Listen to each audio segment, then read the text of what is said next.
During the last subject of the college entrance exam, the comprehensive science test, lines of subtitles suddenly appeared before my eyes. Sweetie, hurry up and make sure your comprehensive science score is only 220 points, not 280 points. Yes, for the science section, just aim for 220 points, take the advice. I didn't listen to the advice and continued to answer all the questions according to my normal ability. Later, when the college entrance exam scores came out, I died miserably in prison. When I opened my eyes again, I was back on the day of the science comprehensive exam. The tip of my pen scratched softly across the science comprehensive exam paper as I worked on the final physics problem. Suddenly, lines of semi-transparent text appeared before my eyes. Sweetie, hurry up and make sure your comprehensive science score is only 220 points, not 280 points. My hand jerked violently, the pencil leaving a sudden mark on the answer sheet. This line of text. It's exactly the same as in my past life. The invigilator passed by me, and I quickly lowered my head, pretending to check my test paper, but my heart felt like it was about to leap out of my chest. I pinched my wrist hard, the pain confirming this wasn't an illusion. I had truly been reborn, back in the science section of the college entrance exam, at the very moment my fate took a turn. Your childhood friend, in order to ruin you, knew you could score over 700 points but still bound you to a system that added 50 extra points, causing your final total to exceed 750, making you a nationally notorious cheater who ended up in prison. My fingers trembled uncontrollably as images of being handcuffed in my past life flashed through my mind. In the courtroom, Sia Kitchen's hypocritical face, Chin Sumin's smug smile hiding behind the reporters. Classmate, are you okay? The invigilator leaned over with concern. I'm fine. Maybe a bit hypoglycemic. I forced a smile, pretending to take a candy from my pocket and put it in my mouth. Once the teacher walked away, I stared intently at the subtitles in front of me. In my previous life, I ignored these warnings, and what was the result? Miracle, score of 751 points caused a nationwide uproar, and the Examination Institute live-streamed the review of the papers. Sia Kitchen stood in front of the camera, looking deeply pained.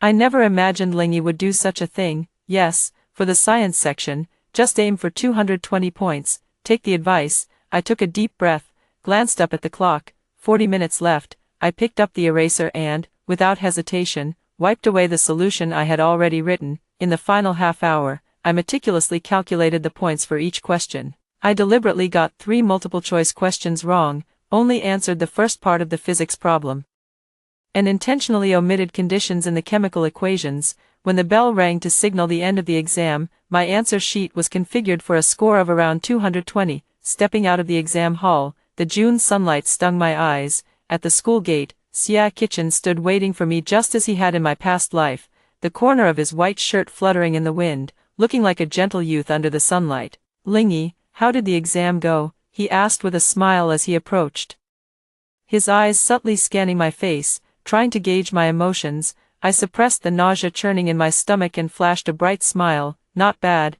I should be able to score over 700. After saying that, I deliberately added, for the science section, I probably got around 280. Sia Kitchen's lips twitched almost imperceptibly, a flicker of triumphant joy flashing in his eyes before he quickly replaced it with a look of concern. Don't be too confident.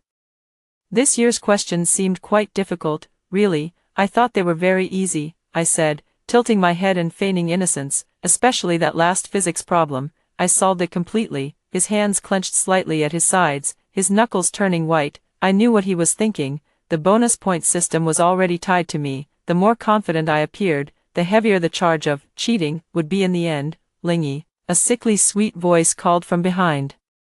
Chin Sumin jogged over and affectionately linked her arm with mine. How did the exam go? I heard this year's science section was especially difficult. I looked into her fluttering eyes beneath meticulously separated eyelashes, remembering what she had said to reporters outside the courtroom in my past life. My sister has had a habit of cheating since she was young. I think it's quite simple, I said with a smile, deliberately showing a proud expression. Tsinghua should be a sure thing. Chin Sumin and Sia Kitchen exchanged a glance, and that momentary smugness didn't escape my eyes. How could I have missed it in my past life? The malice in their eyes was almost overflowing. Sister is so amazing, Chin Sumin said sweetly, but her fingers secretly dug into my arm. I pretended to be in pain and pulled my hand back. Sia Kitchen immediately gave her a reproachful look. What a perfect act. One playing the good cop. the other the bad cop, in my past life. I was blinded by this kind of hypocritical concern. Oh, by the way, Mom and Dad said we're having hot pot at home tonight to celebrate, Chin Sumin said as if she had just remembered. Dad specially bought your favorite shrimp paste. Sounds great, I said with a smile, my nails digging deep into my palms. I'm really looking forward to it. On the way home, Xia Kitchen walked on my left side, just as he had for the past 10 years. The sunlight stretched his shadow long, enveloping me. In my past life, I had thought this was protection, but now I understand it was devouring. Lingy, he suddenly spoke, his voice so gentle it was nauseating. No matter how you do on the exam, I will always be by your side. I looked up at him, the sunlight casting a shadow beneath his eyelashes, hiding the calculation in his eyes. How laughable. In my past life, I was moved to tears by these words, but now they only send a chill down my spine. Really? I blinked, asking deliberately. What if I don't do well on the exam? Of course, he replied without hesitation, his fingers gently brushing through my hair. You will always be the most important. His words abruptly stopped, his gaze going over my shoulder. I followed his line of sight. Chin Sumin was standing not far away, her eyes dark and fixed on us. Xia Kitchen quickly withdrew his hand, clearing his throat softly. A friend? I almost burst out laughing. So they were already involved at this point. And I was kept in the dark like a fool. I'll head back first. I took a step back, creating some distance. See you tonight. The moment I turned around, the smile on my face vanished instantly. The hot pot at home was steaming, with the red oil bubbling and boiling in the pot. I stared at the shrimp paste that had just been dropped into the pot. Remembering this meal from my past life, back then, I naively thought it was my family's way of comforting me. Lingy, eat more. My stepfather, Chin Wei, placed the cooked shrimp paste into my bowl, wearing a forced smile on his face. You've worked hard on your exams. Thanks, Dad. I nodded obediently, catching a glimpse of Chin Sumin curling her lips in my peripheral vision. My mother sat next to my stepfather, her eyes darting around, not daring to look at me. In my past life, she testified in court that I had been vain since childhood. It was at that moment I realized that, in her heart, pleasing her new husband was more important than her own daughter. Sis, what was your answer to the last question on the science section? Chin Sumin suddenly asked, her eyes suspiciously bright. I picked up the shrimp ball and blew on it slowly. I chose C, but I might be wrong. In fact, there was no C option for that question at all. Chin Sumin and Xia Kitchen exchanged another glance. How did I not notice these little gestures in my past life? They were like two hyenas circling their prey, already eager to feast on my corpse. Lingy, Xia Kitchen set down his chopsticks, his voice so gentle it was nauseating. Don't overthink it after the exam. Let's wait until the results come out. His face was much paler than during the day, with heavy dark circles under his eyes. I suddenly remembered the subtitles mentioning that he had traded 10 years of his life for that damn bonus point system. It seems the price has already begun to show. How could I not think about it? I deliberately raised my voice. I've calculated it. At least 700 points. Tsinghua University is definitely within reach. After saying that, I proudly glanced around. Like a fool who didn't know the immensity of heaven and earth, Chin Sumin's lips twitched, almost unable to hold back her laughter. She quickly lowered her head to take a sip of her drink, her shoulders trembling slightly. In her eyes, the more flamboyant I am now, the harder I'll fall in the future. Don't put too much pressure on yourself. My mother finally spoke, her gaze drifting. Even if you don't do well on the exam, there are other paths. My hand tightened around the chopsticks. Other paths, like being banned from exams for life in my previous life, bullied to death in prison. Mom. I pretended to be angry and pouted. Why do you have so little confidence in me? An awkward silence fell over the dinner table. Xia Kitchen's phone suddenly rang. He glanced at the screen, and his expression grew even more unpleasant. I need to take this call. He hurriedly stood up and walked toward the balcony. I pretended to focus on eating, but my ears perked up. The balcony door wasn't fully closed, and his lowered voice drifted in intermittently. Yes, it's already bound. The price, I know. 10 years of life. A cold gust of wind blew in, and I shivered. 10 years of life. This madman really bet his own life just to destroy me. Lingy, Chin Sumin's sweet voice pulled me back to reality. Let's go to the amusement park with Kitchen tomorrow to relax. I looked up to see her wearing a hypocritical smile on her face. In my past life, she had made the same suggestion, and then deliberately lost my hair tie on the roller coaster, the last gift my biological father left me. Great. I replied sweetly, I was just thinking about riding the roller coaster. A glint of triumph flashed in Chin Sumin's eyes. This time, I'll see who ends up losing whose things. After dinner, Sia Kitchen insisted on walking me back to my room. As we walked up the stairs, his steps were noticeably unsteady, and he nearly missed a step several times. Are you okay? I feigned concern, but in reality, I watched coldly as his complexion grew increasingly worse. I'm fine, just a bit tired. He forced a smile, with fine beads of sweat breaking out on his forehead. At the corner of the second floor, he suddenly stumbled and pitched forward. Instinctively, I reached out to steady him, and my hand touched a chilling coldness. His skin was as cold as a dead man's, and his breath carried a strange, decaying odor. Panicked footsteps echoed from downstairs. Chin Sumin was the first to rush up, pushing me aside. What did you do to Kitchen? I took a few steps back, watching as she and my stepfather, who had arrived shortly after, hurriedly supported Sia Kitchen. What a touching scene. I'm fine. Sia Kitchen weakly waved his hand, but his gaze swept over me with a sinister look, as if checking whether I had noticed something. I'll go get you some hot water. Chin Sumin hurriedly ran downstairs, bumping into me hard as she passed by. I leaned against the wall, watching this farce with cold eyes. Back in the room, I locked the door and pulled out another phone from the hidden compartment of my backpack. I bought this one under a fake identity, specifically to contact that Burmese prince. On the screen was an unread message. Photos received. Target is suitable. Discuss details tomorrow. I opened the photo album. It was filled with pictures of Chin Sumin, a photo in a swimsuit, a selfie in the mirror with a luxury bag, and screenshots of her secretly posted updates on social media. This is enough for scammers to lock onto their target. Outside the window, Sia Kitchen was helped into his family's car. Through the car window, I saw his pale face under the streetlight, looking like a real corpse. As the car drove away, he glanced back at my window, his eyes as cold and venomous as a snake's. On the bedside table sat a photo of me and my biological father. He died in the line of duty when I was 6, leaving me only this photo and the words, Lingy, be strong. My fingertips gently brushed the frame as I silently vowed in my heart, Dad, this time, I'll make those who hurt us pay. The night is deep, and I lie in bed with no sleepiness at all. On the ceiling, scenes from a past life seem to emerge. The sound of the judge's gavel striking in the courtroom, the mocking laughter of other prisoners in the jail, and finally, that blood-stained wall. I abruptly close my eyes. This time, it will be their hands that are stained with blood. The next morning, I deliberately choose a red dress. Red represents blood, and also victory. The girl in the mirror smiles sweetly and harmlessly, but only I know the coldness in those eyes. When I went downstairs, Chin Sumin was already waiting at the door, wearing an extremely short skirt. She looked me up and down, a flicker of jealousy flashing in her eyes. Sis, you look really beautiful today, she said insincerely, her fingers restlessly fiddling with the charm on her bag. You too, I replied with a smile, my gaze falling on her bag. That charm is really cute.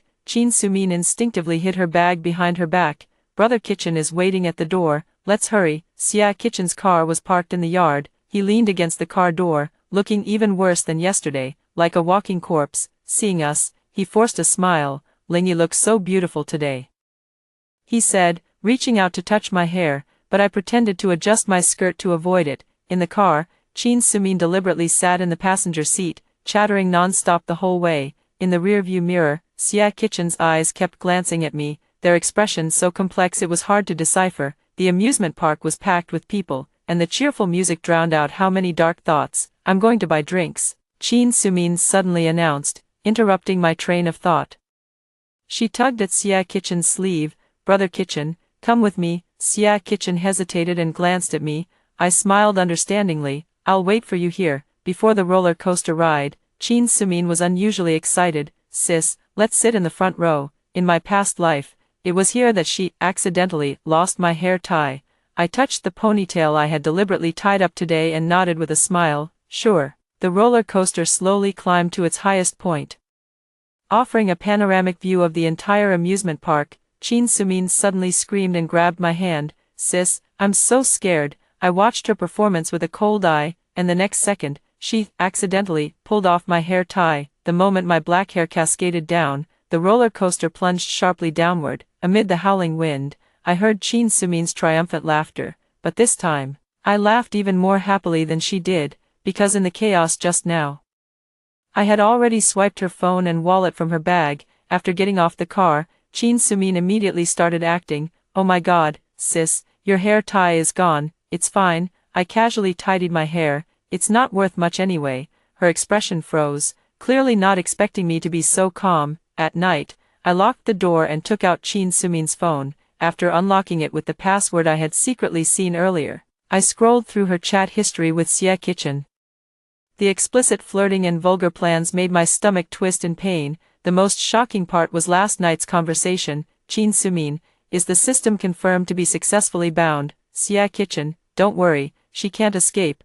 Miracle score exceeding 750 will make the whole country remember her as a fraud." "Chin Sumin, I can't wait to see her get caught." "Xia Kitchen, just hold on for a few more days. Once the results come out, she's finished."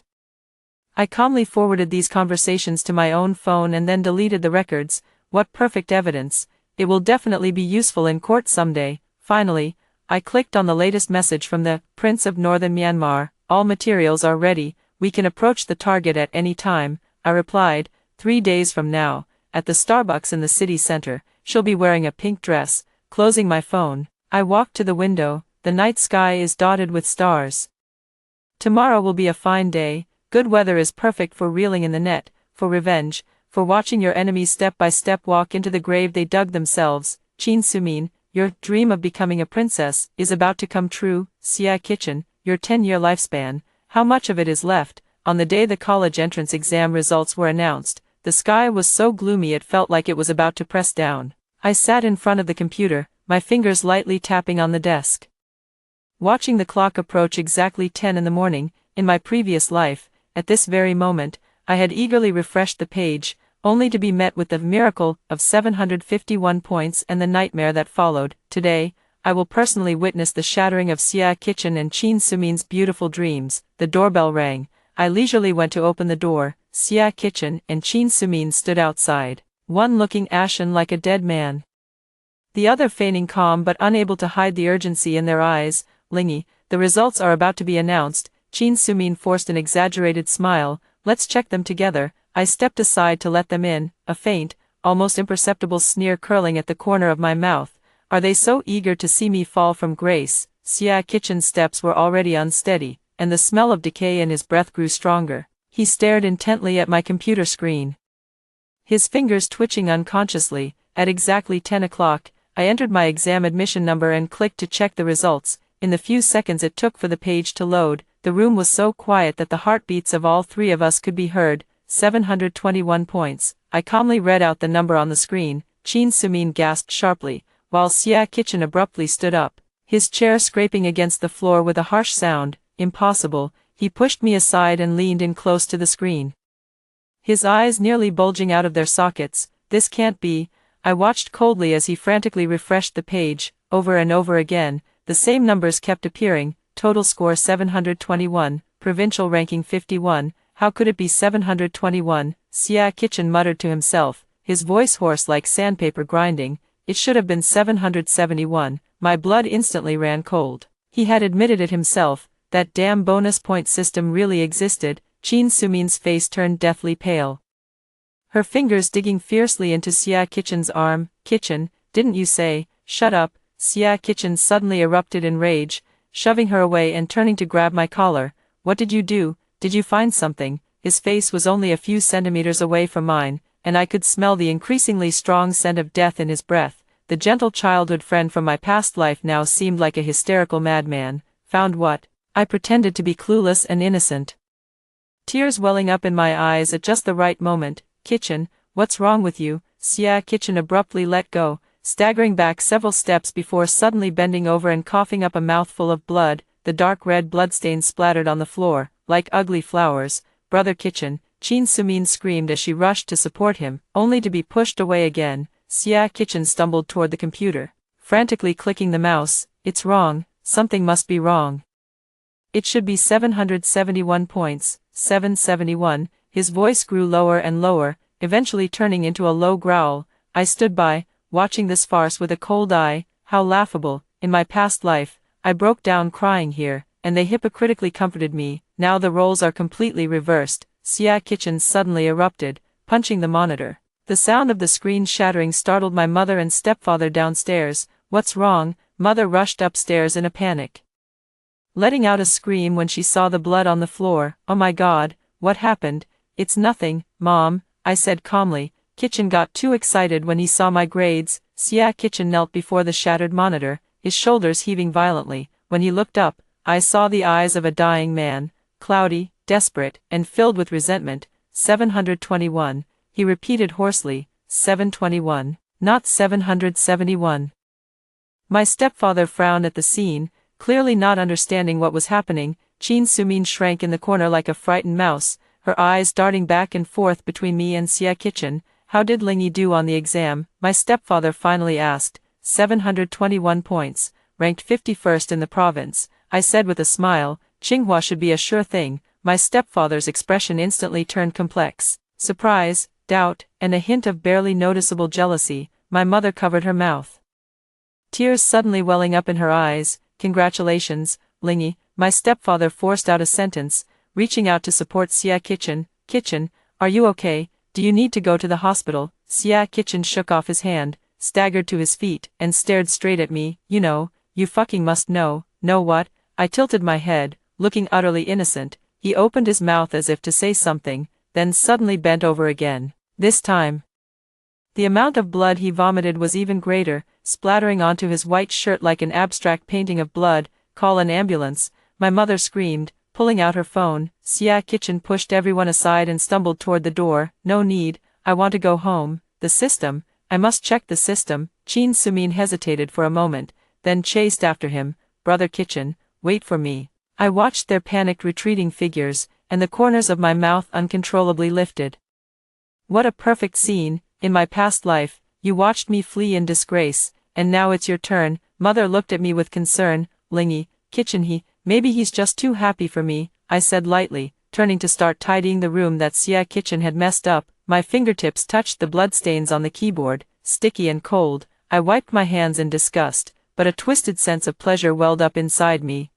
Kitchen, you've lost 10 years of your life and still haven't achieved the effect you wanted. Does it hurt? Despair? This is just the beginning. After tidying up the room, I took out the backup phone hidden under the bed. The Prince of Northern Myanmar sent a message. "All materials are ready. See you at Starbucks tomorrow," I replied. "The target will be wearing a pink dress and a pearl necklace." Then I deleted the conversation record. Outside the window, there was a sudden screech of brakes followed by a loud crash. I rushed to the window and saw a crowd gathered at the intersection not far away. A strong premonition drove me to rush downstairs and run toward the accident scene. Squeezing through the crowd, the sight before me made my breath catch. Kitchen's car had crashed into a utility pole, the front end completely deformed, the windshield shattered into a spiderweb pattern. He was trapped in the driver's seat, his face covered in blood, the airbag stained with dark red bloodstains. "The ambulance is on its way," someone shouted. I stood among the crowd,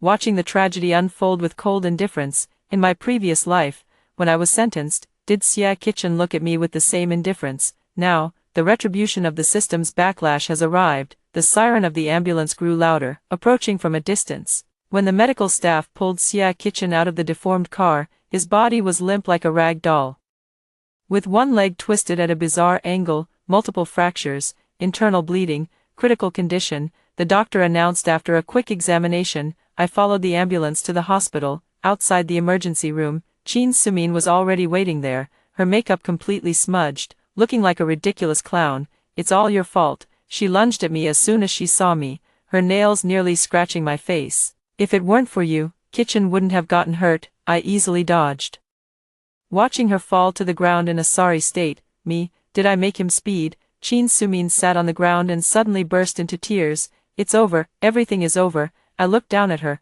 feeling not a shred of pity in my heart. The door to the emergency room opened, and the doctor walked out with a grave expression. "The patient has multiple comminuted fractures all over his body, and his internal organs are damaged. What's even stranger is that all his organs are failing at an alarming rate, as if he has aged 10 years in an instant." I almost laughed out loud. "Aged 10 years? No, it's 10 years of life lost." "Can it be cured?" Chin Sumin asked, trembling. The doctor shook his head. "There's no immediate danger to life, but I'm afraid you'll have to spend the rest of your life in bed, and it will be accompanied by constant pain." Chin Sumin's face instantly turned deathly pale. I could see the calculation in her eyes. She was considering whether to abandon Xia Kitchen as an ally.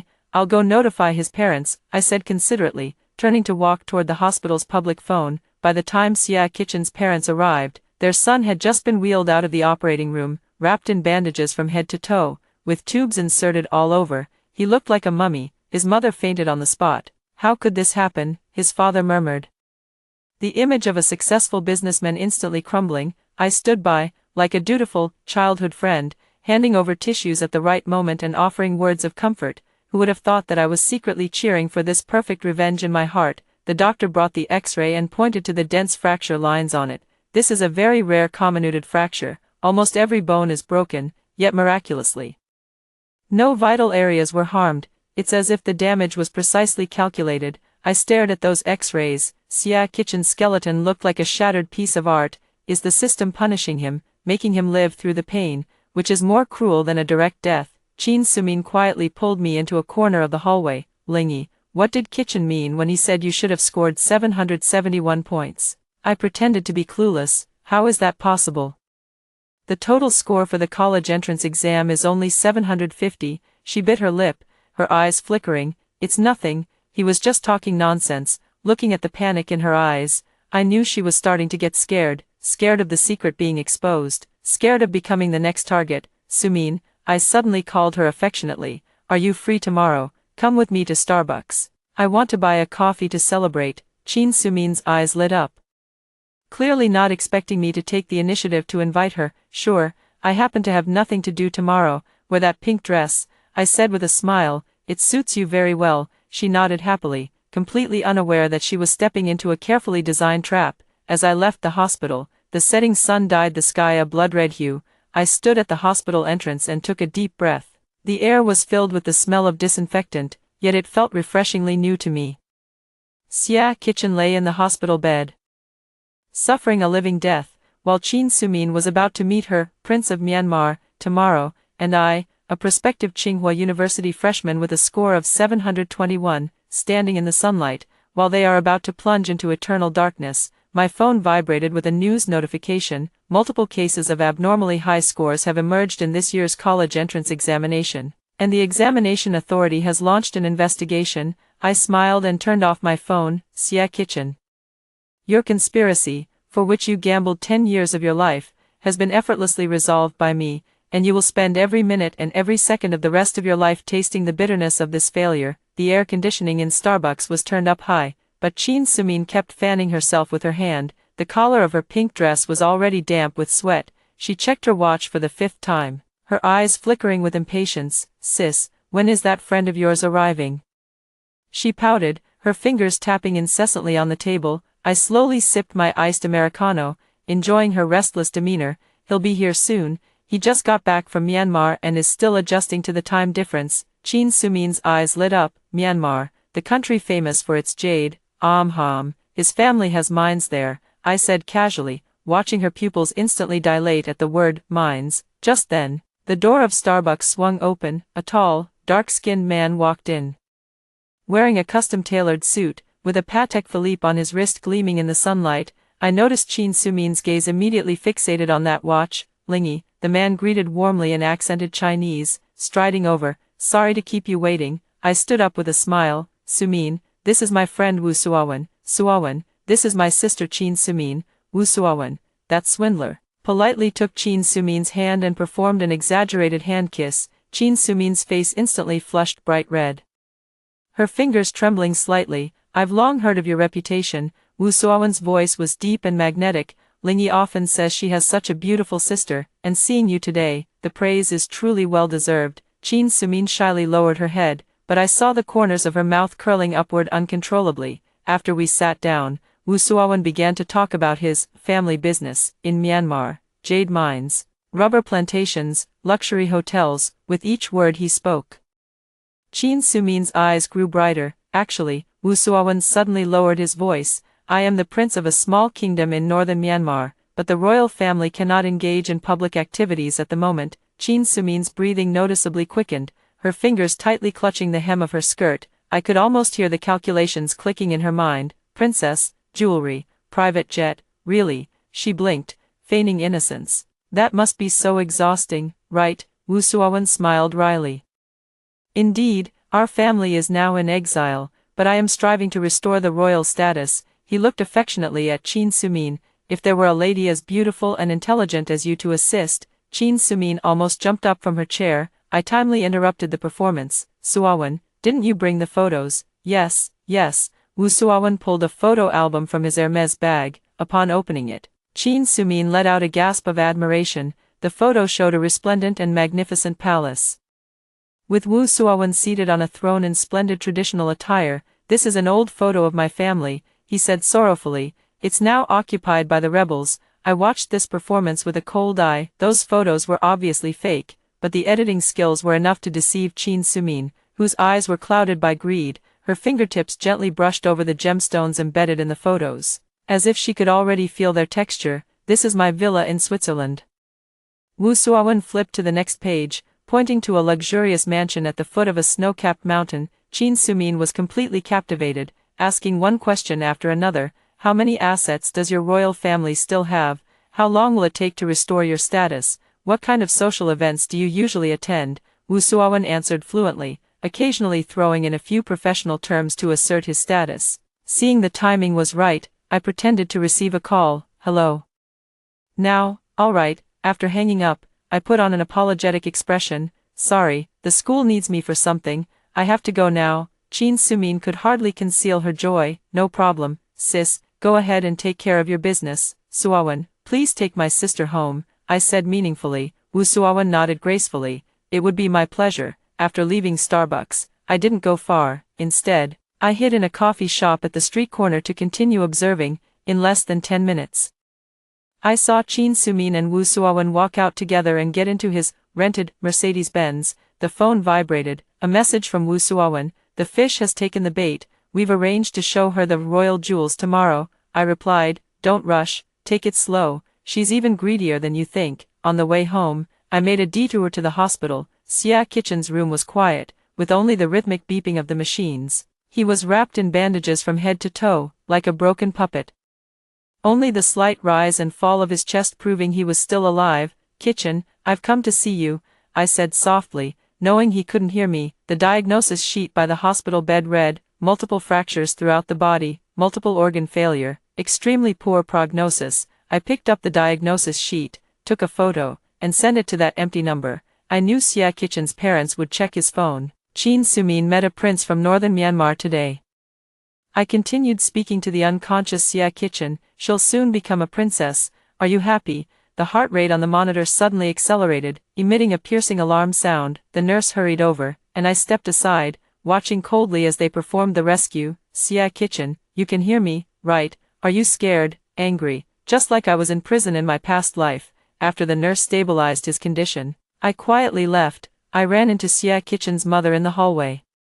This once elegant woman now had sunken eyes and looked at least 10 years older. Lingy, she grabbed my hand, tears falling. The doctor said Kitchen might never be able to stand up again. I patted her hand comfortingly, but in my heart, I thought, good, this way he can't run away anymore. He'll have to stay awake and endure every bit of the pain. When I got home, Chin Sumin hadn't returned yet. It wasn't until dinner time that she rushed in, her face glowing with excitement.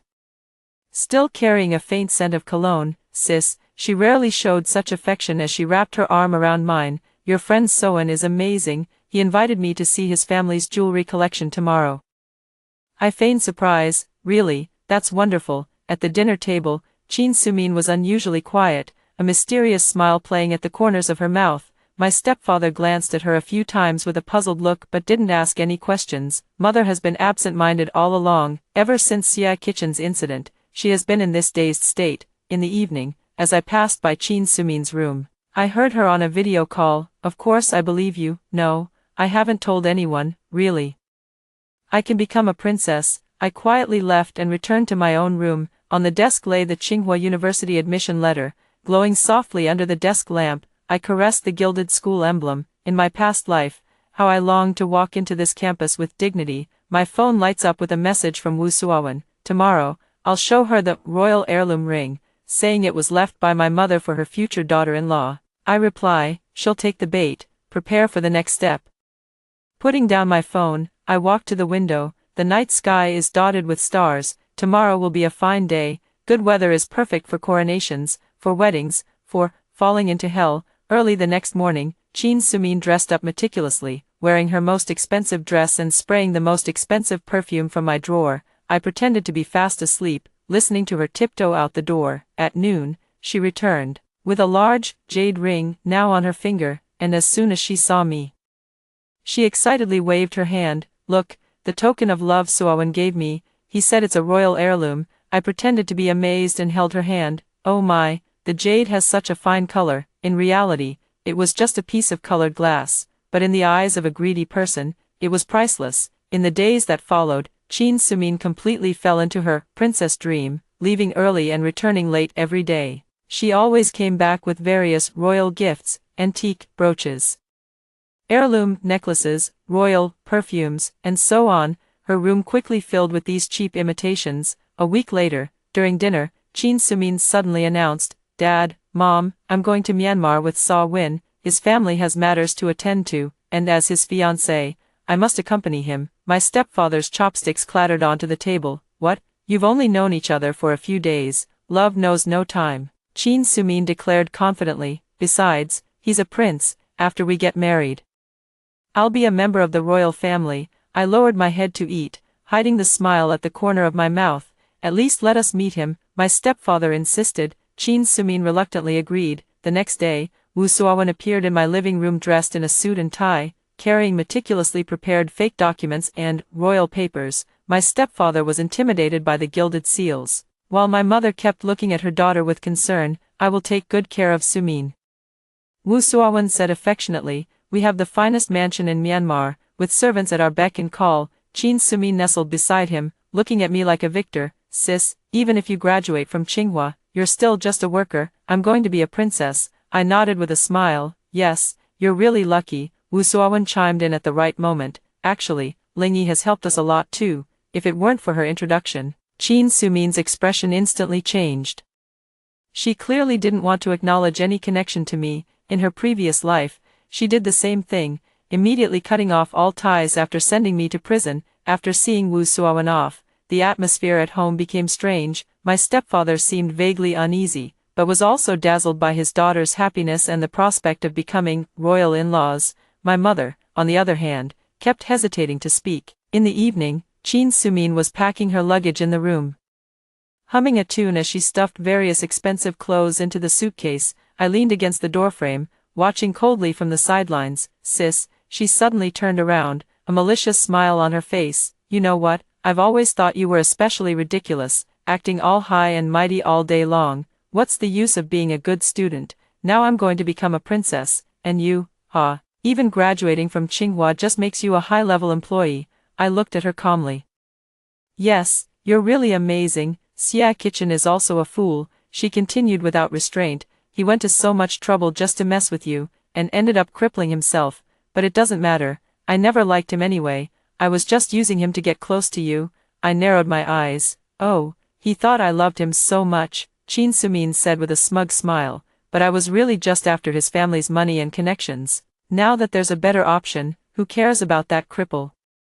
I quietly pressed the recorder in my pocket. "You really think that?" "Of course," she rolled her eyes exaggeratedly. "That living dead in the hospital, just thinking about it makes me sick. Once I become the princess, the first thing I'll do is block their entire family." I nodded and turned to leave.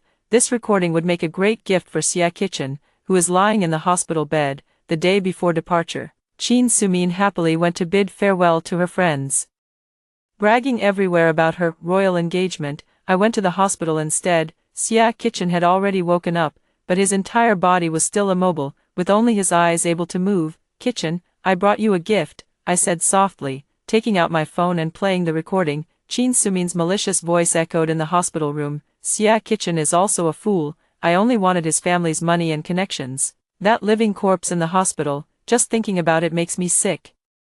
Xia Kitchen's eyes instantly turned red, and the heart rate monitor emitted a sharp alarm. He opened his mouth, but could only let out a hoarse, "aha" sound, like a wounded beast. The doctors and nurses rushed in to perform CPR, and I retreated to a corner, watching coldly from the sidelines. Xia Kitchen's pupils dilated, his eyes fixed on the ceiling, blood seeping from the corner of his mouth. When the electrocardiogram flatlined, I quietly left the ward. In the hallway, I ran into Xia Kitchen's parents, who had hurried over. His mother grabbed me. Lingy, Kitchen he left very peacefully, I said softly, watching the poor woman break down in tears. Stepping out of the hospital, the sunlight was so bright it stung my eyes. I took a deep breath, and the air seemed to carry a faint scent of blood. Xia Kitchen, is this the price of betrayal? Are you satisfied? When I got home, Qin Sumin was trying on a newly bought dress, preparing for tomorrow's royal tour.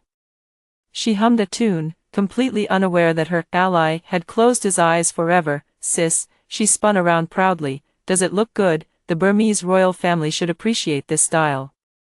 Right, I nodded with a smile, it suits you well, so well, it's as if it were tailor-made prison attire just for you.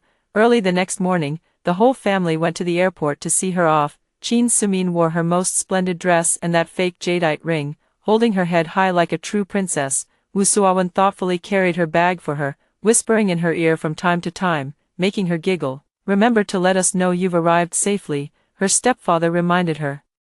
His eyes still filled with doubt. Don't worry, Qin Sumin waved impatiently, with Suawen here, everything will be just fine. Before boarding, she gave me one last glance, a mocking smile curling at the corner of her lips. Goodbye, sister, enjoy your time at Tsinghua. When I become a princess, I'll send you a postcard. I smiled and waved. Have a safe trip. Watching their figures disappear through the security checkpoint, I turned and left the airport. Sunlight filters through the glass dome, warm and bright upon me. In the backpack, the edge of Tsinghua University's admission letter peeks out slightly. Qin Sumin, where will your royal private jet land? In some scam den in the Golden Triangle, or is it some underground brothel in northern Myanmar? I hope you enjoy the coronation ceremony I've prepared for you. As for me, a Tsinghua University freshman with a score of 721, my wonderful life is just beginning. Xia Kitchen's funeral was held on a gloomy, rainy day. I stood at the back of the crowd, holding a black umbrella, watching as his parents placed the urn into the grave. The tombstone was engraved with beloved son Xia Kitchen, and the dates of his birth and death showed he had only lived to be 19 years old. The price of 10 years of life was collected by the system without a single day spared. Raindrops fell on the tombstone, making a soft, rhythmic tapping sound. I crouched down, pretending to arrange the bouquet, but in reality, I whispered to the tombstone, Xia Kitchen, did you hear what Qin Sumin said? She called you a living dead and said she never loved you. The tombstone remained silent. I smiled softly, but it's okay, she'll be joining you soon. As I stood up, I noticed Xia Kitchen's mother looking at me with a complicated expression in her eyes. I responded with a sorrowful smile, then turned and left the cemetery. Raindrops dampened the tips of my shoes. Yet my heart felt unusually parched, as if scorched by fire, leaving not a blade of grass in sight. By the time I returned home, Qin Sumin had already been gone for 3 days. My stepfather paced restlessly in the living room, muttering, why hasn't Sumin contacted us yet? Didn't she say she'd reach out as soon as she arrived? Maybe it's the time difference. My mother tried to reassure him. Or perhaps the internet connection there isn't great. I quietly went upstairs, locked the door, and took out that secret phone. Wu Suawen sent a few messages. Arrived at the destination. The goods have been handed over. The video is ready. Should I send it now? I replied, send it over. A few seconds later, a video started downloading. I took a deep breath and clicked to play. The scene shows a dimly lit room with stained concrete walls. Qin Sumin is tied to an iron chair, her pink dress so dirty that its original color is unrecognizable, and her carefully styled hair is a tangled mess. Her makeup is completely smeared, her left eye is swollen shut, and there is blood at the corner of her mouth. Please, Qin Sumin's voice in the video is hoarse, completely devoid of her usual arrogance. I want to see Prince Sawen, he promised to marry me. A rude male voice came from off-camera. What kind of bullshit prince? That's our Wu Gu. He specializes in tricking foolish women like you. Qin Sumin shook her head frantically. Impossible, he showed me the royal documents.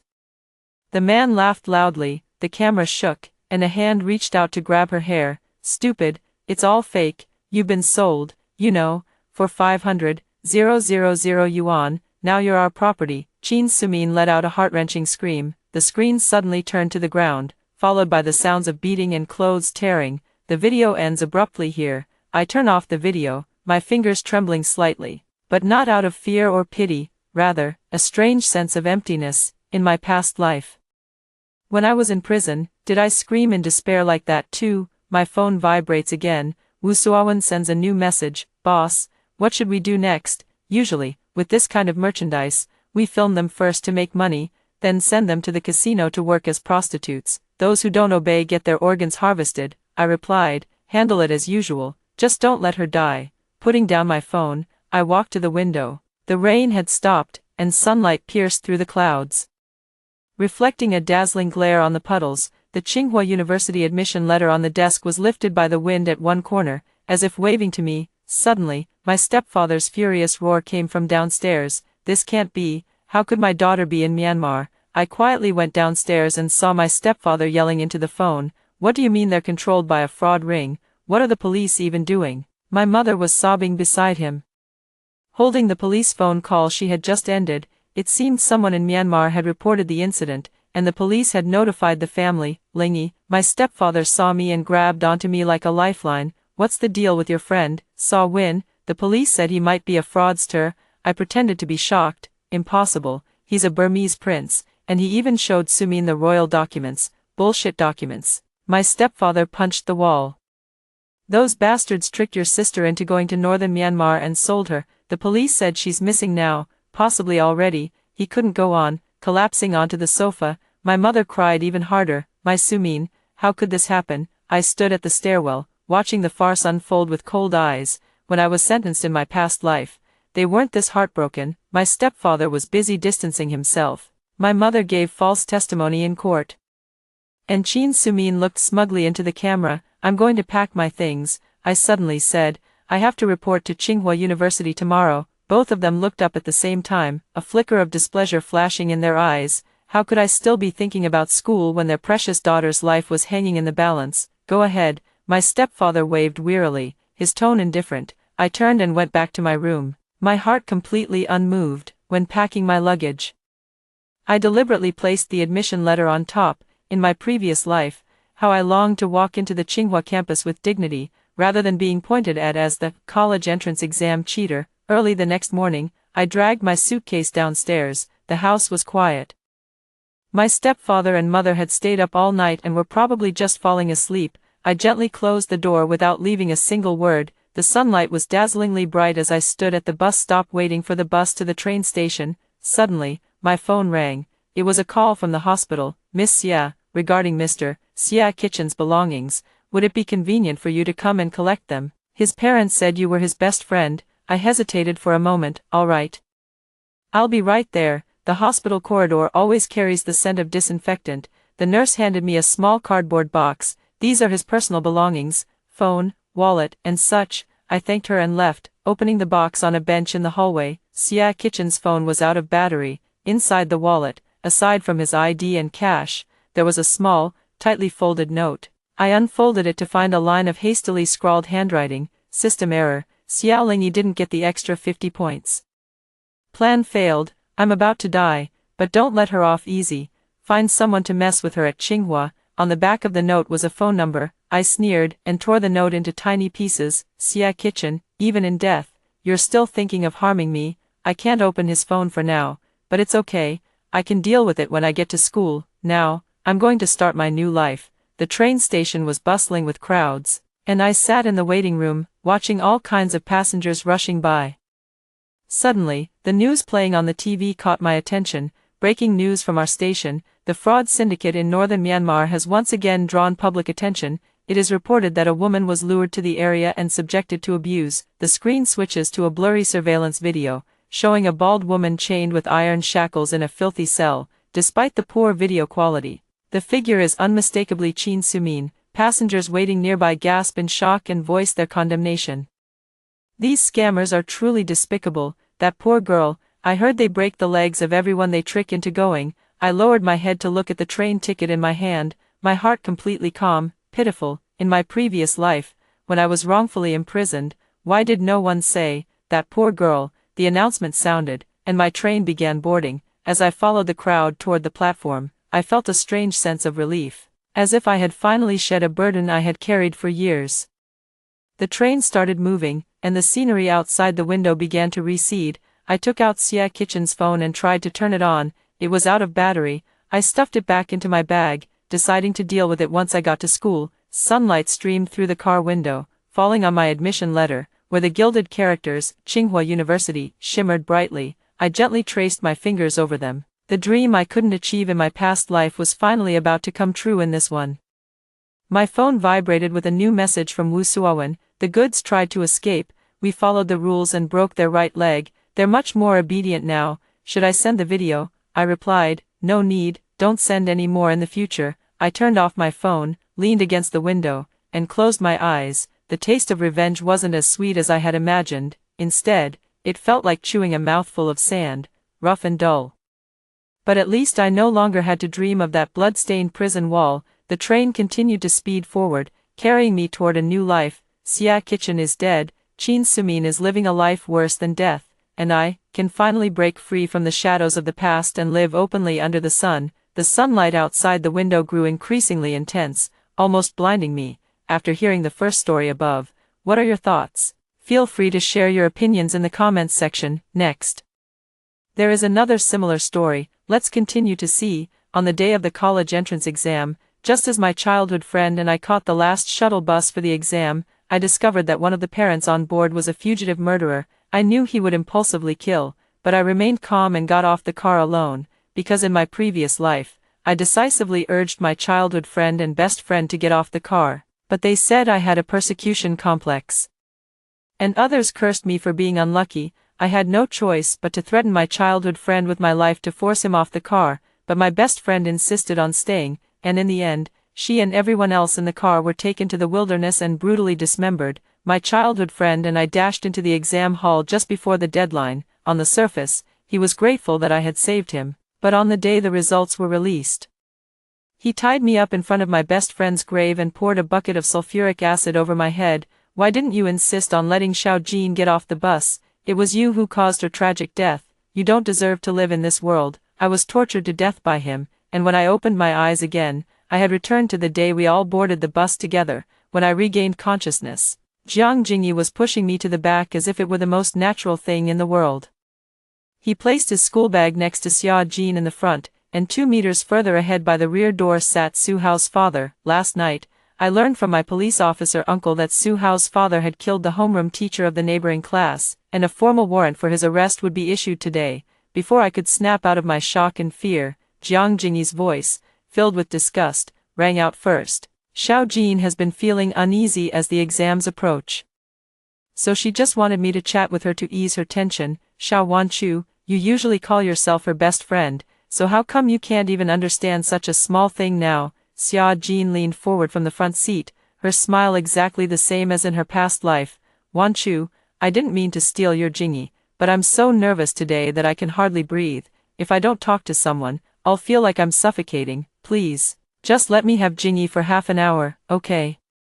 She clasped her hands together and rubbed them, her soft and adorable appearance making Jiang Jingyi smile helplessly as he spoke. What do you mean, your Jingyi? We're just familiar because our elders know each other, so we often hang out. Actually, we're just ordinary friends, don't overthink it. After saying that, he glanced at me coldly, as if urging me to quickly agree with his words. I sneered inwardly. He clearly said he liked me since we were kids.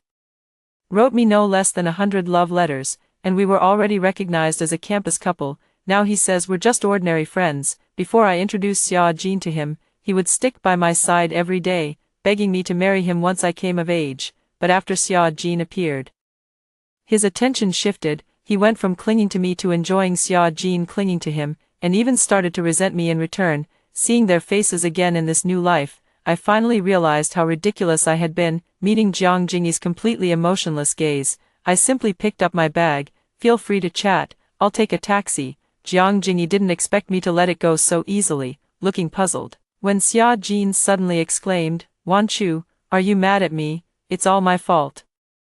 The seemingly calm gaze by the car door turned toward me, and I forced myself to walk confidently with big strides. Just as I was about to take the last step, the strap of my backpack was suddenly grabbed. As I stumbled, the car door closed, and the driver's announcement echoed throughout the carriage. All examinees and parents, please remain seated. We will continue to the next stop. the front door is malfunctioning. Please use the rear door for boarding and alighting.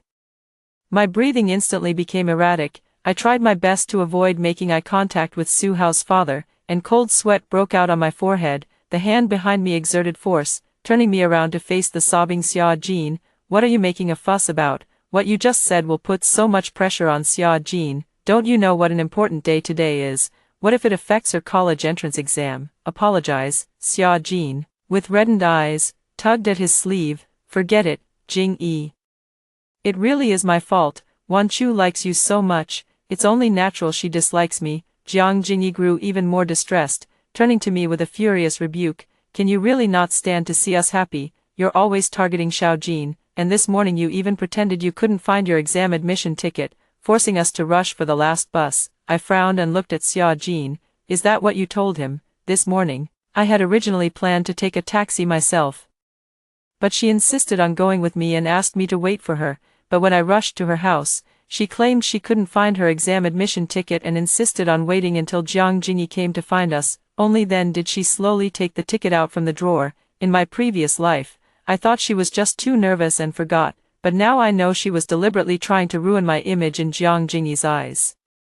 I tightened my grip on my backpack strap and saw Xia Jin wiping the tears from her cheeks with the back of her hand. She nodded and said, Wan Chu, we don't blame you, but next time, remember to prepare all your documents in advance. Jiang Jingyi raised his chin and said, Xiao Jin says she doesn't blame you, but you must apologize to her and promise not to put pressure on her again in the future. Next time, later, I sneered coldly, sitting in the first row behind the car door for easy exit.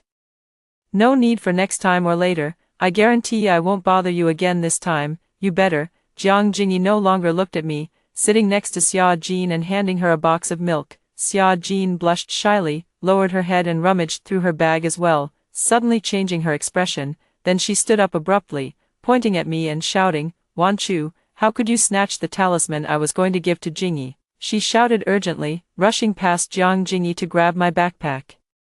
I instinctively tightened my grip on my backpack, but as soon as she touched me, she lost her balance and fell backward, hitting the back of her head on the steps behind. The students and parents in the back of the car were startled and quickly rushed to help her. Jiang Jingyi was especially frantic, supporting her as he touched the back of her head and asked, Does it hurt? Xia Jin, with tears in her eyes, shook her head. It doesn't hurt.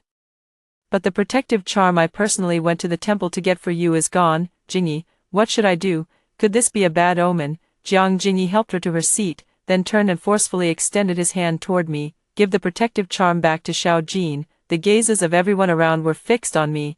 I could feel Suhao's father looking at me too, and I couldn't help but break out in goosebumps. But there were still a few minutes until the next stop, so I couldn't make any rash moves. Thinking this, I hugged my backpack tightly.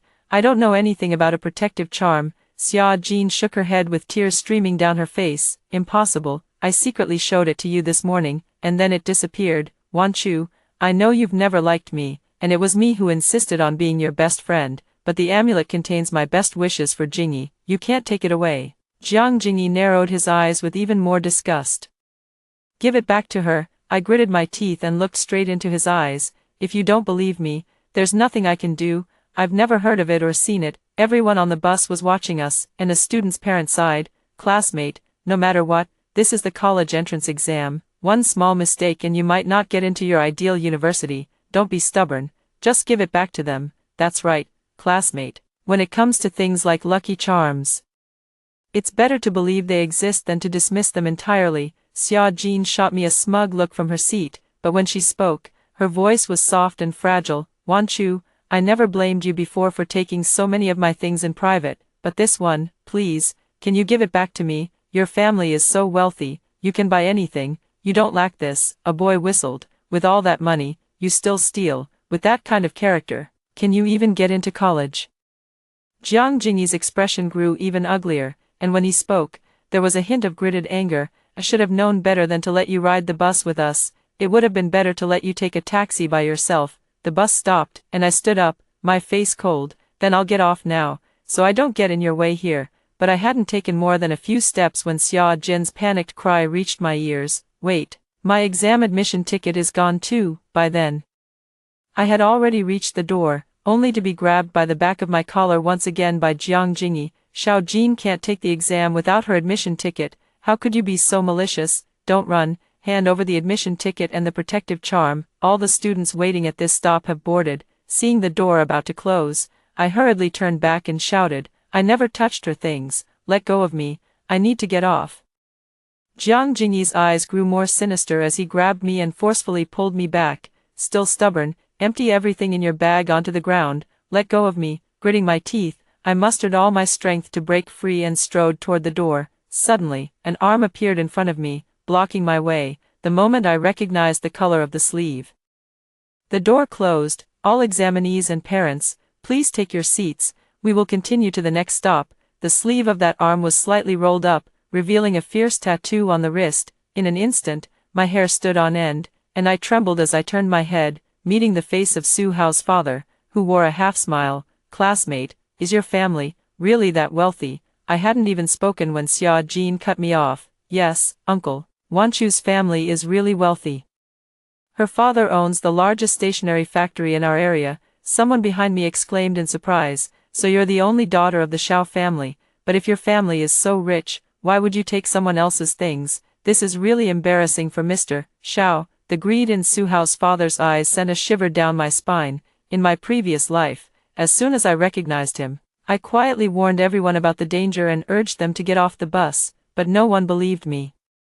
They all said I had a persecution complex. I was pointed at by thousands and nearly discovered by Su Hao's father, so I could only throw a tantrum and drag Jiang Jingyi out of the car. When I turned back to pull Xia Jin, she glared at me with resentment, forcing Jiang Jingyi to choose between us. But before he could make a choice, the car door closed. Later, I saw the tragic deaths of everyone in that car in a video. Everyone was covered in countless stab wounds, and all the candidates, regardless of gender, had vicious knife scars on their faces. Some parents had their arms severed, while others were dismembered on the spot. I provided clues to my uncle, and Su Hao's father was quickly apprehended. I also saw his photo being interrogated in the news. Those cold-blooded, arrogant eyes were exactly the same as they are now. My back was soaked in cold sweat. I forced myself to turn my head, only to see Jiang Jingyi's gaze fixed on my backpack. Xiao Wanchu, give me the backpack.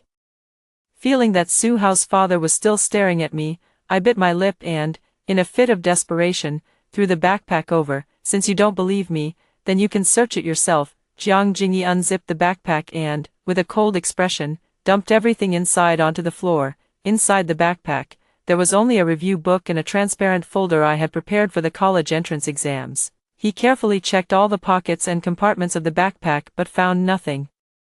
Finally turning his gaze to that document folder, before he could open it, I spoke up, Jiang Jingyi, if her lucky charm admission ticket isn't in there, you must apologize to me. Xia Jin bit her lip with tears in her eyes, but Jiang Jingyi shook his head dismissively. We grew up together. I know exactly what kind of person you are. You must be jealous that Xia Jin studies better than you, so you deliberately stole her admission ticket.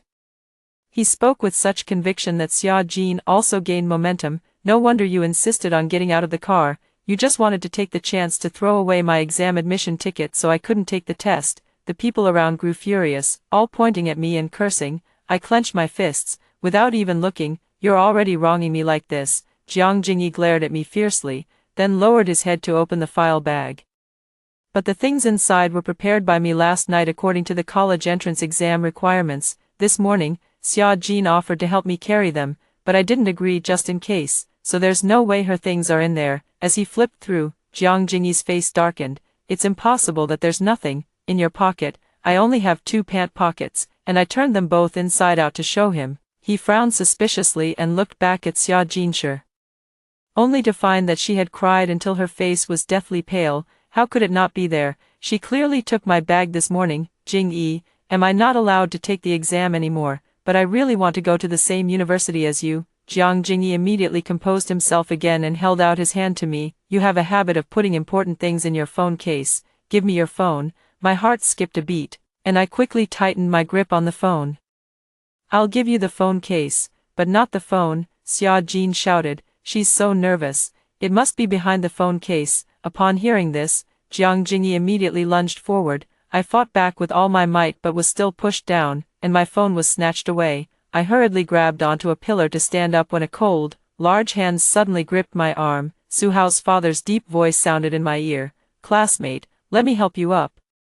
My heart was pounding so hard it felt like it would leap out of my throat. I shook my head vigorously, not daring to look, and tried to pull my arm away, but he tightened his grip, as if deliberately trying to keep me from leaving. My breathing grew more and more rapid, and cold sweat dripped from my forehead. Out of the corner of my eye, I saw Xia Jin snatch my phone and unlock it. The next second, she screamed.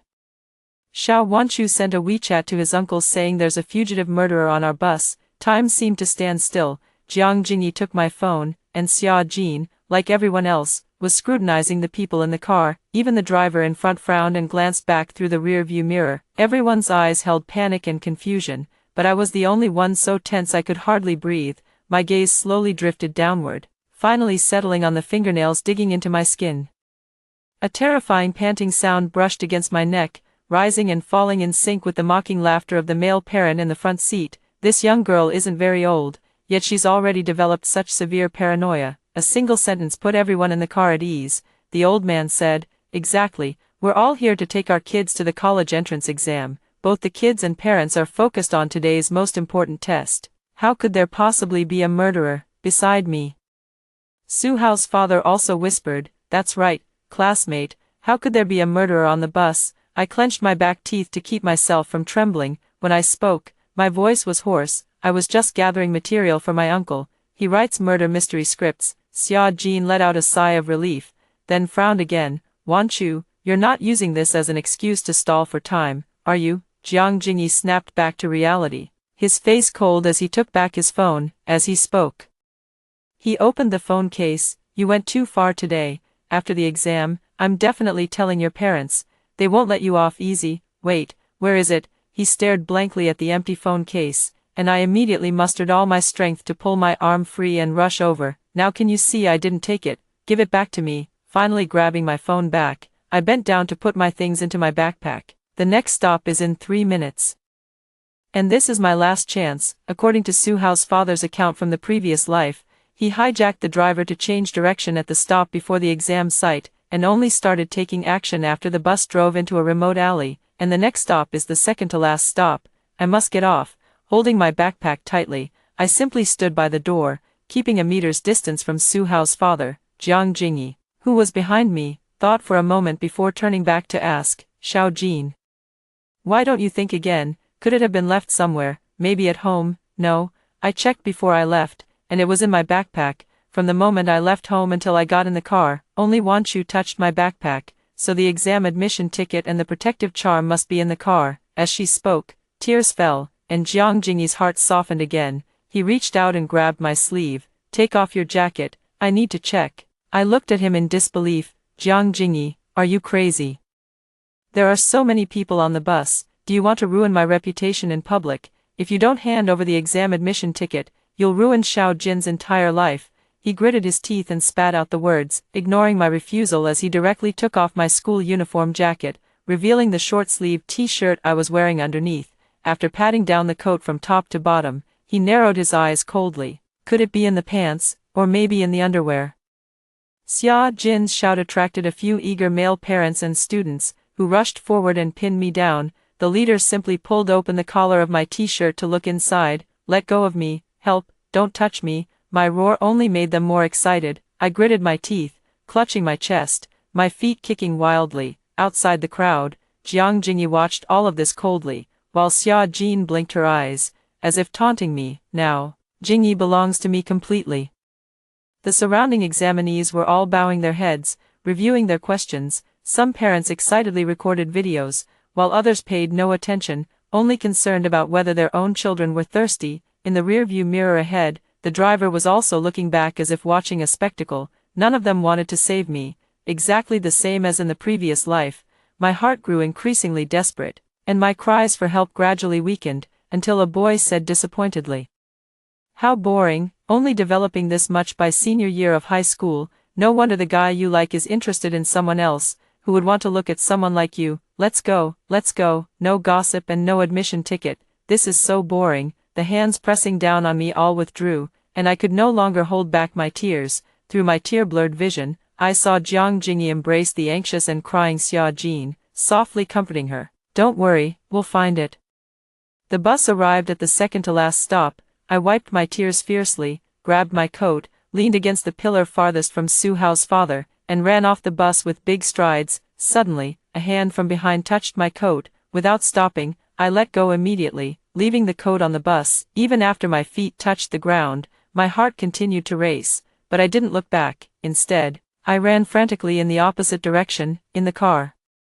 Xia Jin peeked out from Jiang Jingyi's embrace and saw my disheveled figure running away through the glass. She wanted to laugh but held back, pretending to be concerned as she said, "Why is Wanchu running that way? Could it be that she doesn't want to take the college entrance exam?" As soon as she finished speaking, the car door closed. "All examinees and parents, please take your seats. We will continue to the next stop, Haoyuan South Station." Suhao's father, sitting by the back door, was also looking at me when suddenly his eyes darkened abruptly. He stood up, walked over to the driver, pulled a sharp knife from his waist and pressed it against the driver's neck, while in his other hand appeared a gun. The gun was pointed at all the passengers inside the car. "Turn left at the intersection ahead. If any of you dare to call the police, I'll kill you first." In the rearview mirror, the driver's face had turned pale. The whole bus was startled, and everyone near the driver rushed to the back. Amid the chaos, Jiang Jingyi and Xia Jin were pushed together, and they heard someone whisper,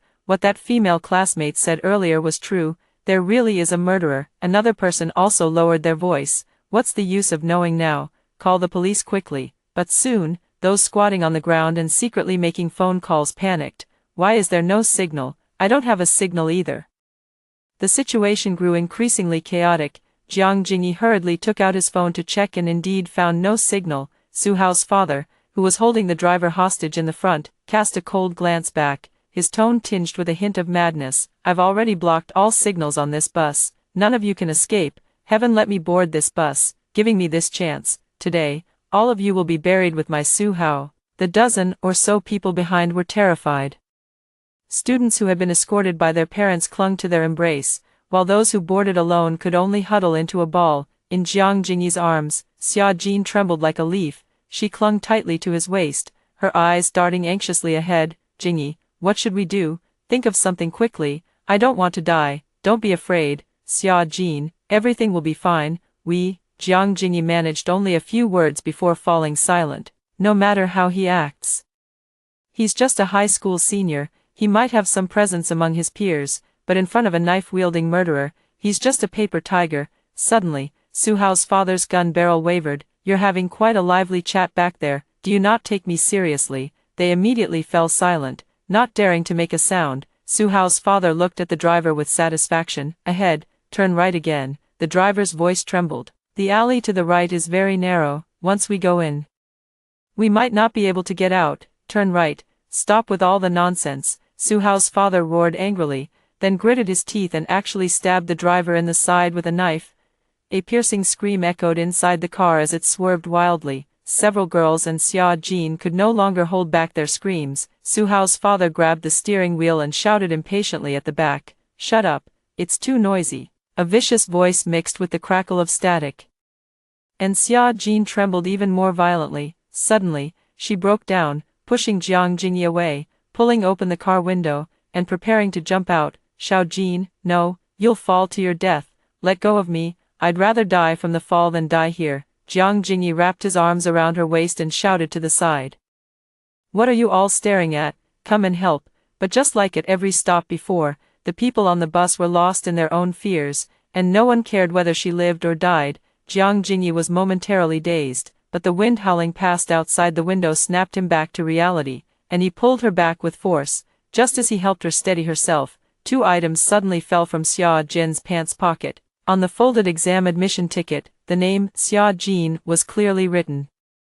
Beside it was a talisman stained with black pigment. "This is..." Xia Jin was still crying, but Jiang Jingyi suddenly remembered the message I had sent to my uncle on my phone. "Xiao Wanchu, her uncle is a police officer, so she knew there was a murderer on the bus from the start, and yet I treated her like that." His voice was so soft that only he could hear it.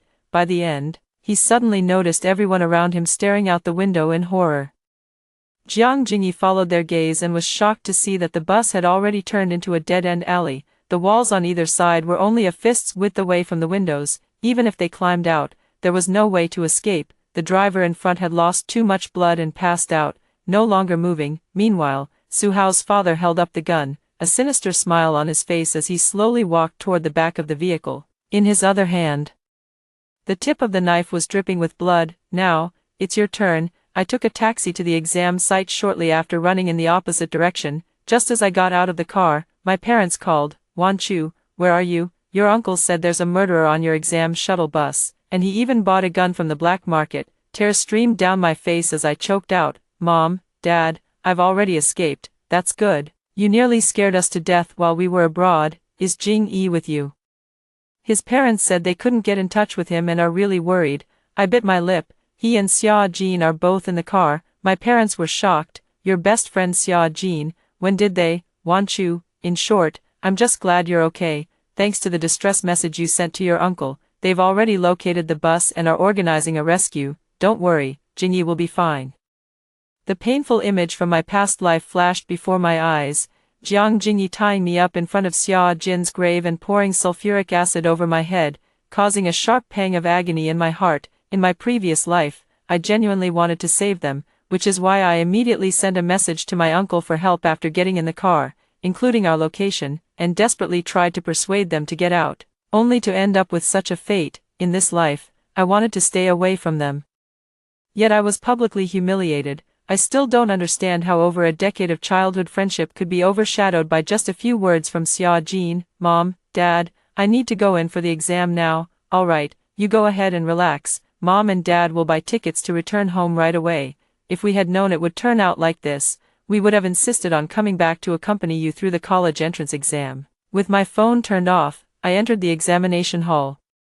Although the incident in the car that morning had affected my mindset, I managed to focus on answering the questions within the first 10 minutes of the exam. When I left the exam hall in the afternoon, my parents were already waiting for me outside the school. Before I could speak, my mother quickly said, "Wan Chu, don't be afraid. Jingyi and Xia Jin have both been rescued." But she hesitated, and my father continued, "Jingyi was stabbed twice in the stomach and has just been revived.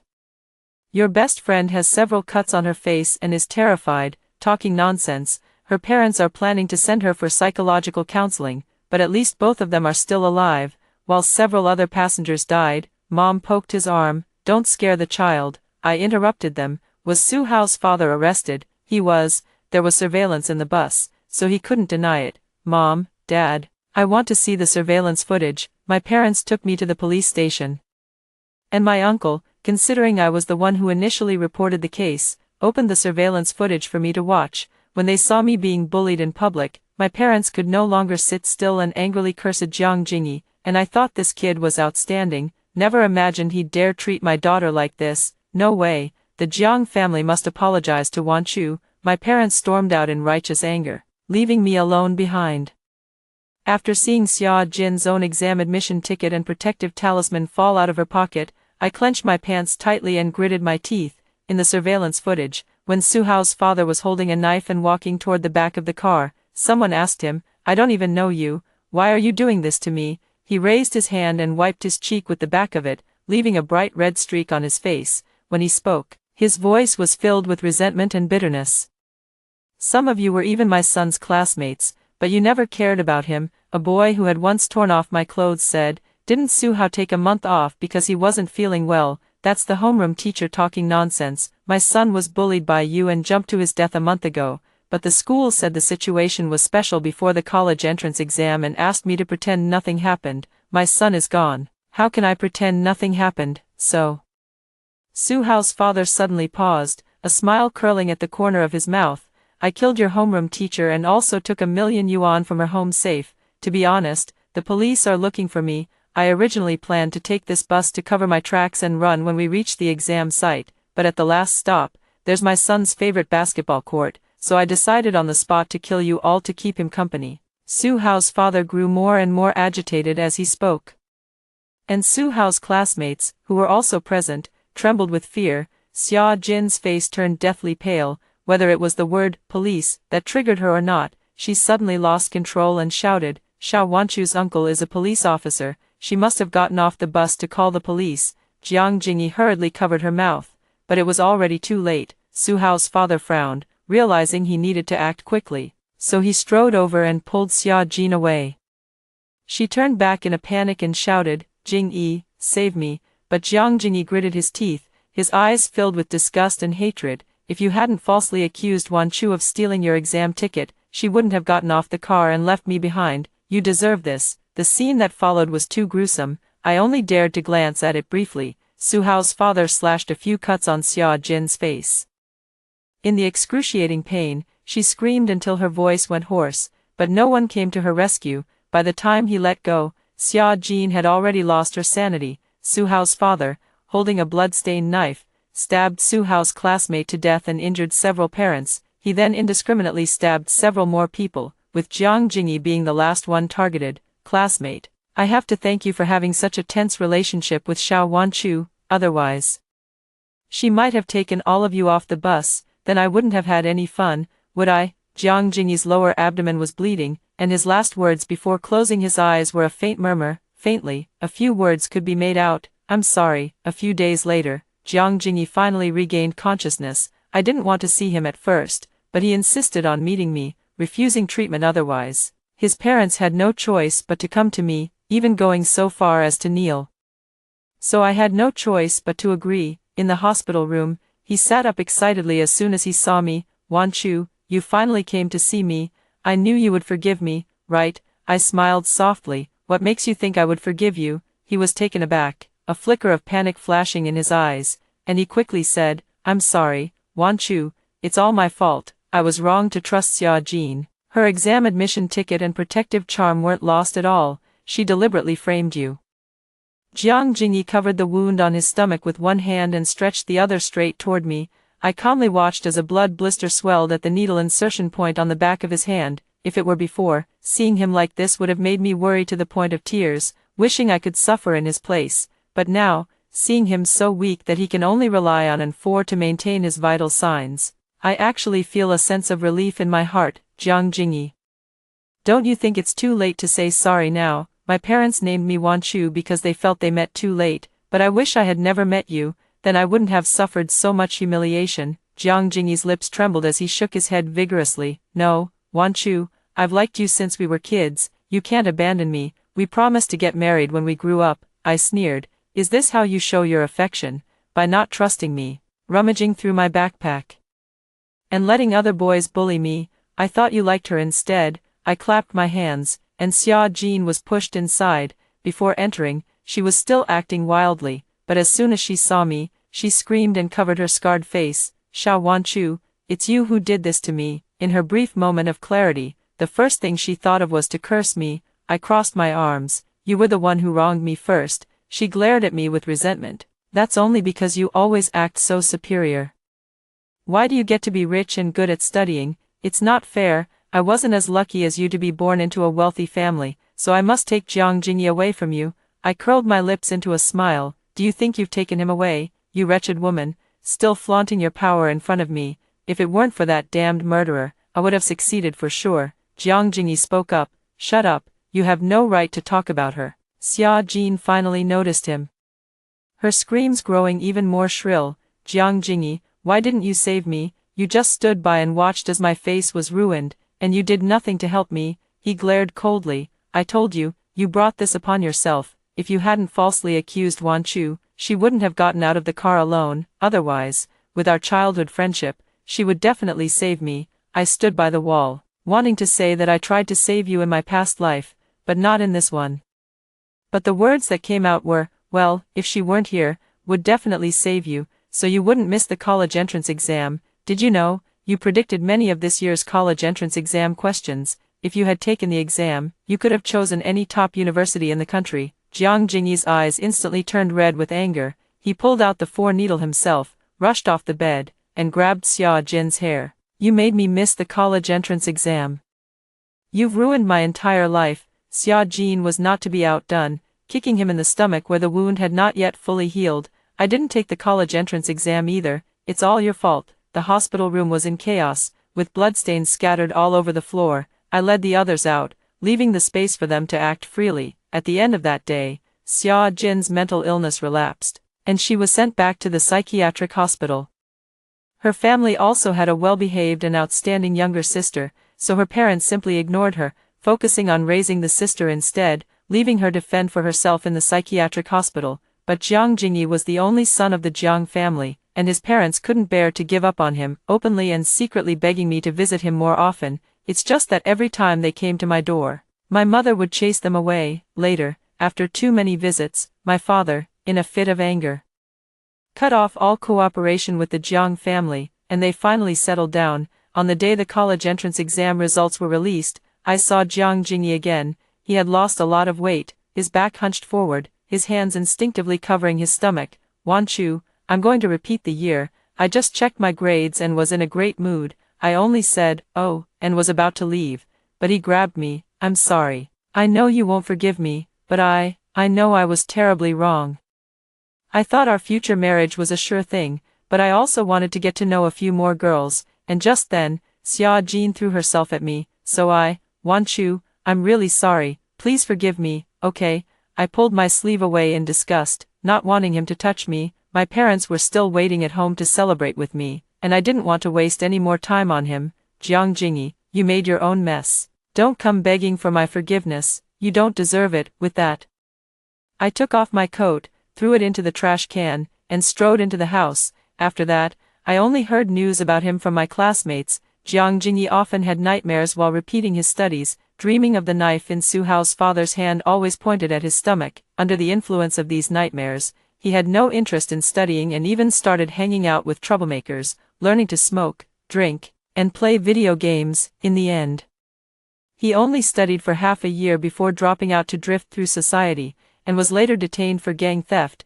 Jiang's parents were completely disappointed in him and simply announced that they were severing ties with him, driving him out of the Jiang family. From then on, he vanished without a trace.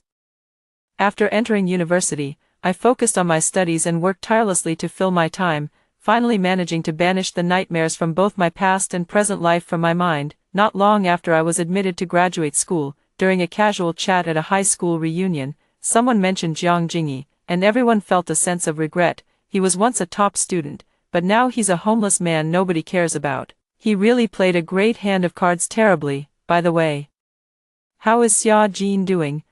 She's still in the mental hospital, surrounded by crazy people. Although she occasionally has moments of clarity, her parents don't want to deal with her, so she'll never get out in this lifetime. Finally, someone looked at me and said, "Wan Chu, if it weren't for what happened on the day of the college entrance exam, you'd probably be married to Jiang Jingyi by now, right?" I took a sip of wine and shook my head. "No." The man quickly smiled apologetically. Yes, of course, now that you've inherited the Shao family, how could Jiang Jingyi ever be worthy of you?" I smiled without saying a word, just lowered my head and took a few more sips, feeling particularly happy. In this life, I have turned my own fate around and changed their endings as well. I don't know what they were thinking, but I am very satisfied myself. After hearing the two stories above, what are your thoughts? Feel free to share your opinions in the comments section.